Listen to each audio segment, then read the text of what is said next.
Сайн байцгаана уу? Эрхэм ирээдүйн барилгын инженерүүд ээ.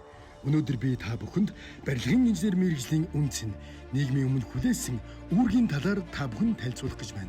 Барилгын инженерийн ажил бол зөвхөн барилга байгууламжийг босгох төдий биш, харин хүний амьдралын аюулгүй тав тухтай орчныг бүрдүүлж нийгмийн хөгжилд бодиттой хөв нэмэр оруулах эрхэм үйлс юм.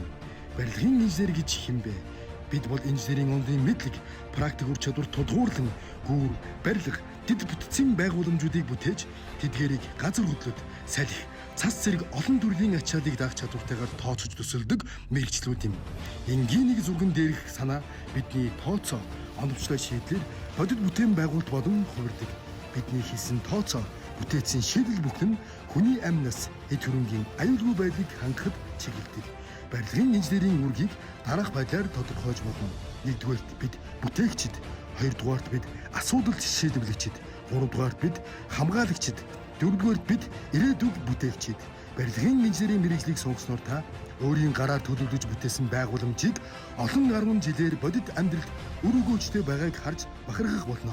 Таны хөдөлмөрөөр хүмүүс аюулгүй тав тухтай орчинд амьдрах боломжтой болно. Барилгын инженер бидний урай бол өнгөрсөн хадгалж ирээдүг хамгаална.